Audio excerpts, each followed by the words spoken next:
नमस्कार दोस्तों, आप सबका स्वागत है हमारे इस यूट्यूब चैनल पे SSY केमिकल इंजीनियरिंग। आज हम एक नई लेक्चर सीरीज स्टार्ट करने जा रहे हैं जिसका नाम है फ्लूइड मैकेनिक्स।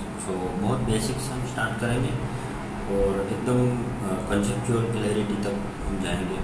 ठीक है, एवरी कंसेप्ट आपको क्लियर होगा। Please do like, share and subscribe to our channel. Let us start from basics. Fluid mechanics क्या है, बहुत बेसिक से स्टार्ट करते हैं। Fluid mechanics is a branch which deals with behaviour of fluid at rest और in motion. This is called fluid mechanics और fluid flow operation. ठीक है, अब फ्लूइड मैकेनिक्स है वो दो क्लासिफिकेशन में बांटा जाता है। One is fluid static and जो दूसरा है वो है फ्लूइड डायनेमिक। तो डायनेमिक्स में क्या है कि फ्लूइड मोशन होता है। ठीक है, तो अब हम ये क्वेश्चन आता है सबके माइंड में कि हम फ्लूइड मैकेनिक्स क्यों पढ़ें, ऐसा क्या है फ्लूइड मैकेनिक्स में जो हमें लाइफ में इतना बड़ा बदलाव कर देगा, स्टडी करके क्या फ़ायदा होगा। तो इसके लिए हम एक एग्जांपल कंसिडर करते हैं कि आपकी पोस्टिंग एज्यूम करते हैं कि आपकी पोस्टिंग एक अच्छी इंडस्ट्री में हो चुकी है। ठीक है, और अब आपको प्रोजेक्ट दिया गया है कि आपको कोई एक अच्छी सी रिवर है वहाँ से इंडस्ट्री तक पानी पहुँचाना। ठीक है, तो जो भी व्यूअर्स है वो एक बार इस क्वेश्चन को अच्छे से समझिए, सोचिए कि क्या पैरामीटर्स हैं वो हमको ध्यान में रखने चाहिए। तो आई होप कि आपने सोचा होगा। ठीक है, तो वीडियो को आगे बढ़ाते हैं। तो उसके लिए बहुत सारी चीज़ें हमें देखने की ज़रूरत रहती है। ठीक है, जैसे कि प्रेशर ड्रॉप है, डायमीटर ऑफ पाइप है, वेदर अवेलेबल तो है मार्केट में यानी। ओके, फ्लो रेट है, कितना फ्लो रेट चाहिए हमें पानी। ठीक है, फ्रिक्शन कितना हो रहा है due to various joints okay, various resistance are present in the pipe. Okay, और हमें थोड़ी बहुत नॉलेज होनी चाहिए पंप्स के बारे में, फ्लो मीटर्स के बारे में। अभी डिजिटल फ्लो मीटर्स आ गए हैं लेकिन नॉलेज होना चाहिए। ठीक है, कौन सा पंप यूज़ करें। ठीक है, तो उसके लिए हमें फ्लूइड मैकेनिक्स पढ़ना चाहिए, वो सब अंडरस्टैंडिंग के लिए। ठीक है, तो हमें कुछ इम्पोर्टेंट टर्म्स, वैसे आपको सबको पता ही है, डेंसिटी, विस्कोसिटी बहुत इम्पोर्टेंट टर्म्स हैं फ्लूइड मैकेनिक्स के लिए, और बाकी सब सब्जेक्ट्स के लिए भी सबको पता है। हम बहुत आई थिंक 8th क्लास से हम ये सब पढ़ते आ रहे हैं, डेंसिटी, विस्कोसिटी। तो डेंसिटी क्या है सबको पता है, mass of substance upon the volume of substance. ठीक, it defined as mass of substance per unit volume of fluid. Okay, और generally in calculation we use density of water is 1000. Okay, but you have to remember that 1000 kg per meter cube, the density of water is only at 4 degrees Celsius. Okay, the highest density of water is 1000 and that is only at 4 degrees Celsius. Okay, अब viscosity है तो मैं Google की definition directly यहाँ पे बोलना नहीं चाहता, बोल के आपको बोर भी नहीं करना चाहता। तो मैंने एक बहुत सी सिंपल सी डेफिनेशन यहाँ पे रखी है, तो वो है resistance offered by fluid is referred as viscosity. ठीक है, तो विस्कोसिटी कैसे हम किस यूनिट में हम मेजर करते हैं, वो है poise centipoise. Okay, etcetera. Types of fluid.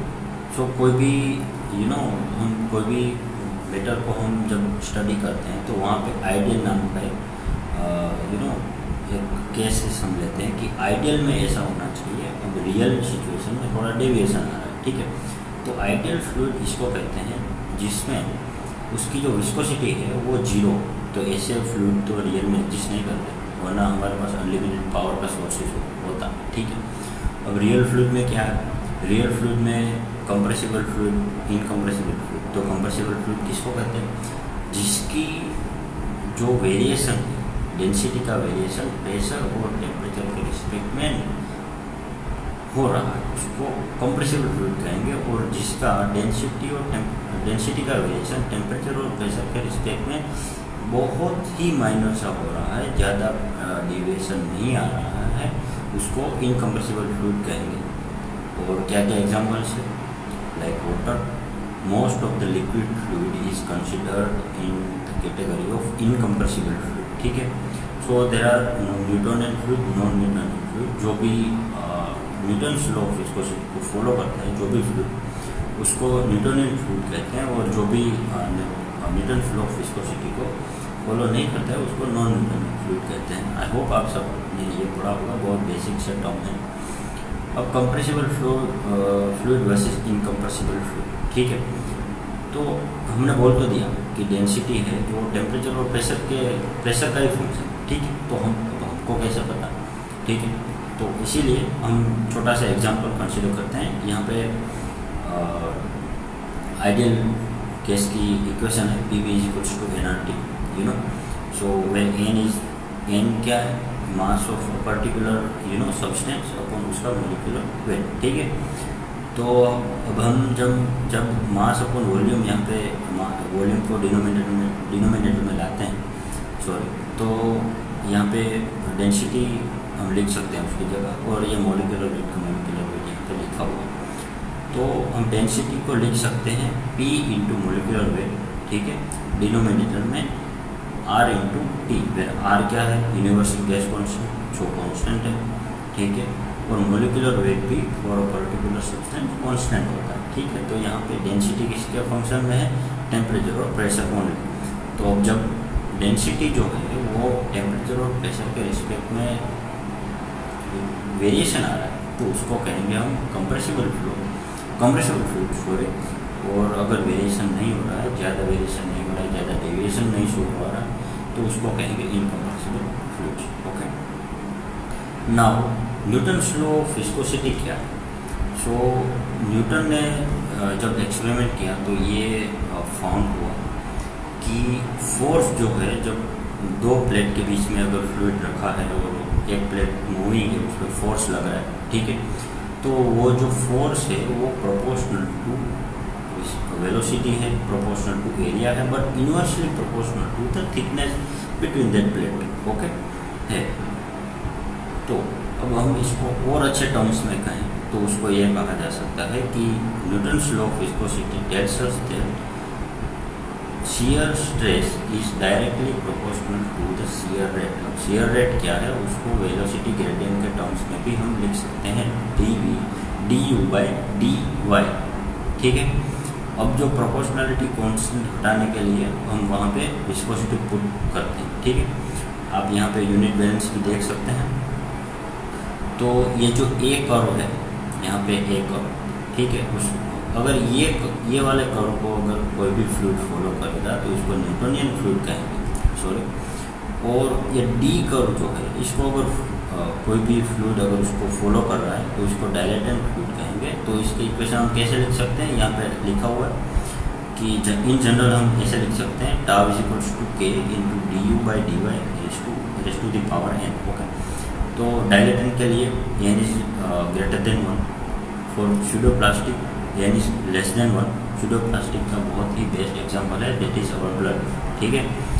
और Bingham plastic, okay, Bingham plastic किसको कहते हैं, जिसको फ्लो करने के लिए इनिशियल कुछ फोर्स चाहिए तभी वो फ्लो करना स्टार्ट करेगा। तो ऐसे फ्लूइड का बेस्ट एग्जांपल है टूथपेस्ट, ओके।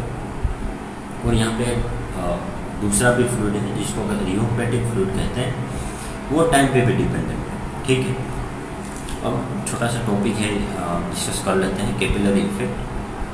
तो कैपिलरी इफेक्ट में दो टाइप के फ्लूइड होते हैं, एक वेटिंग फ्लूइड, ठीक है, और एक नॉन वेटिंग फ्लूइड।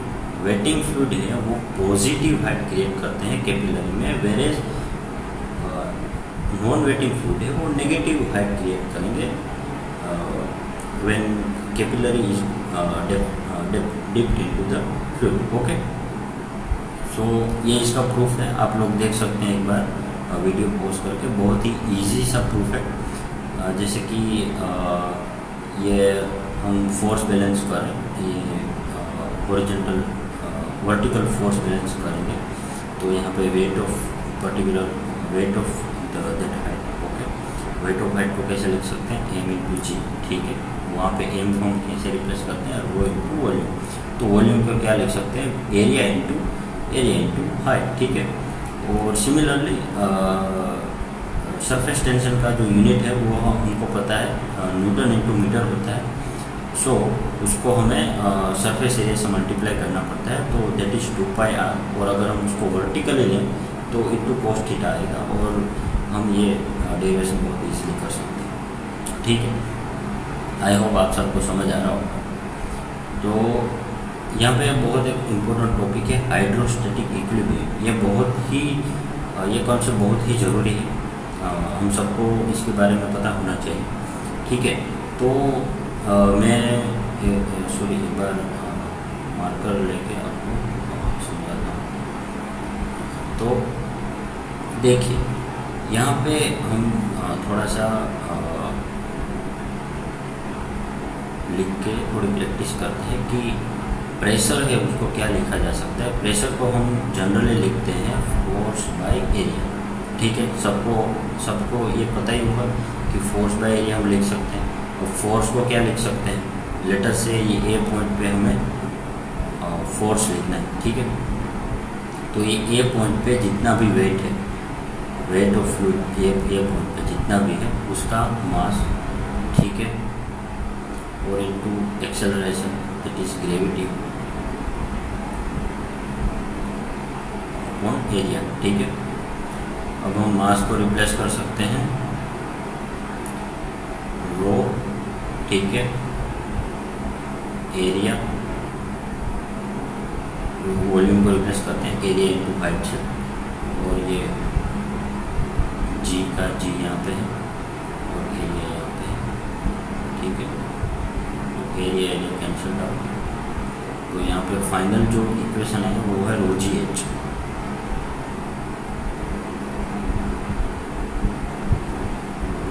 तो आप देख सकते हैं प्रेशर जो है वो एरिया पे डिपेंड नहीं कर रहा है, वो ओनली डिपेंड कर रहा है कि आपकी हाइट कितनी है और आपका जो फ्लूइड है उसकी डेप्थ की हाइट कितनी है और उसकी डेंसिटी क्या है।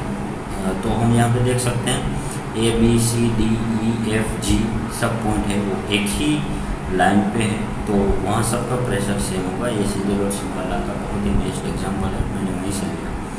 और यहाँ पे हम देख सकते हैं यहाँ पे ये डेंसिटी दूसरा फ्लूइड है इसलिए चेंज हो गई। यहाँ पे वाटर थी, यहाँ पे मर्क्यूरी, वेदर, यहाँ पे हाइट तो सेम है, ठीक है, बट यहाँ पे बीच में डेंसिटी चेंज हो रही है। तो एच पॉइंट पे और आई पॉइंट पे प्रेशर सेम नहीं होगा, ठीक है।